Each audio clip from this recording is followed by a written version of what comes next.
Hello everyone and welcome back to Nate the Hoof Guy. Now if you're a seasoned hoof trimming professional, you can probably identify this right off the bat. If you're a novice, you're probably thinking it's something else. What do you think it is? Have you been around long enough to know?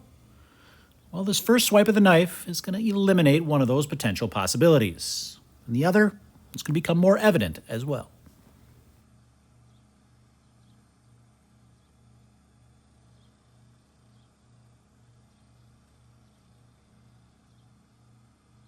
Now, the novice may have thought this was a sole ulcer, but that would have been right here, and that's all clear. What we have here is actually called an axial fissure. Axial as in the axial wall, fissure being a crack in that inside wall of that hoof. So now we got to trim that up and take care of that crack.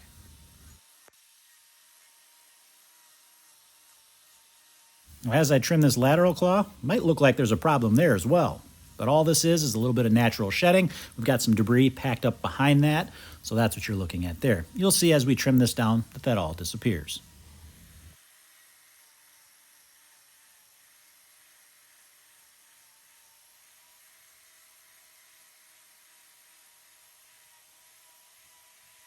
Now, these axial wall fissures can be difficult to heal sometimes. They almost need to get worse before they can get better. And what I mean by that is that crack needs to terminate at the hairline or out the side where we can get all of the loose horn removed from that. If that hasn't happened yet, if that crack hasn't progressed all the way, even though we're able to clean that area out, that crack has a tendency to want to expand even after treatment. So what we're hoping for is that crack has exited all the way out the top, and that way we can just get this loose horn freed from around the lesion, and it should heal up nicely.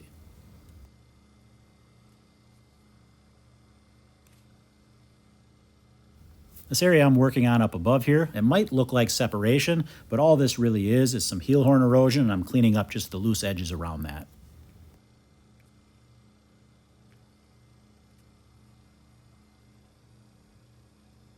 This area I'm working on here is where that axial fissure is. That's going to work its way up in between those two claws, but you're going to notice there's an area of separation involved as well here.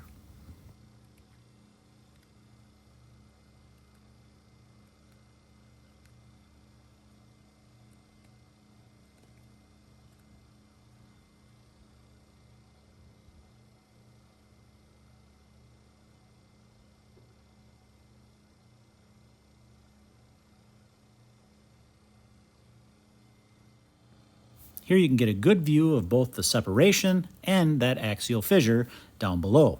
And it looks like it's going to terminate, which is exactly what we want. Now we just need to work on the separated horn along here.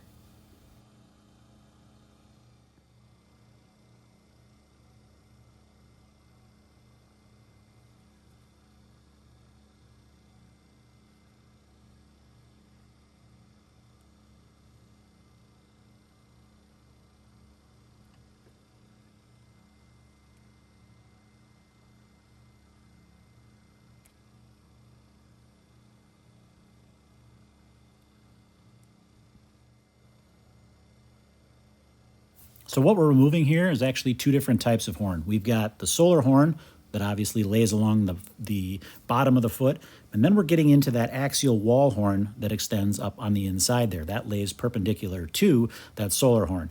Another thing to notice is how thin that axial wall is up above there compared to how thick it is down below, or even to that outside wall, that abaxial wall thickness. And that's because that wall horn there doesn't provide any structural support to the foot. In fact, most of the time when the cow's standing, that part of the axial wall isn't making any ground contact whatsoever.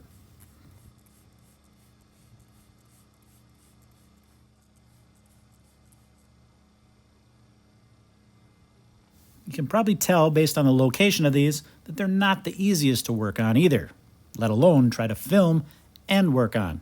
But we do our best.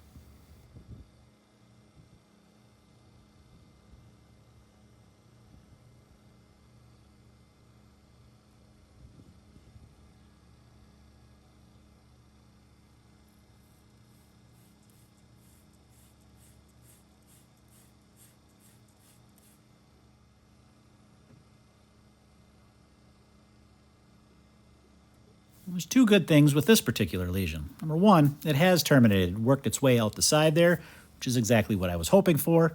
And the area of openness is also very small, which means this should heal up pretty easily.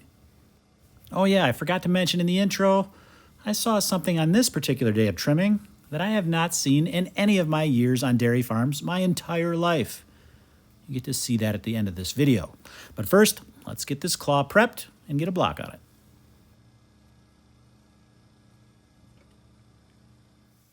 Little fun bit of information. If you don't know where I'm from, I operate in west central Wisconsin. And on this particular day, it was 91 degrees outside. And about 3.5 days later, we're expected to get an inch of snow. Yeah, that's weather in Wisconsin.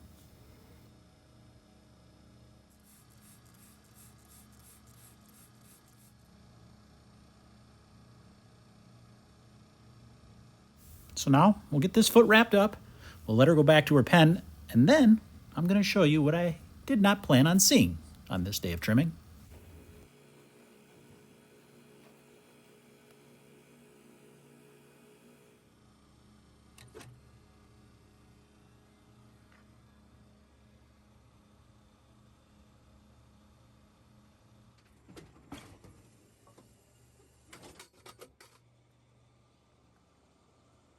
All right, are you ready to see something that I've never seen on a dairy farm? And there you go. It's a koi fish in the water. Makes perfect sense. They filter the water, keep it cleaner. I just had never seen it before. Pretty cool. All right, guys, as always, thanks for watching, and we will see you all on the next one.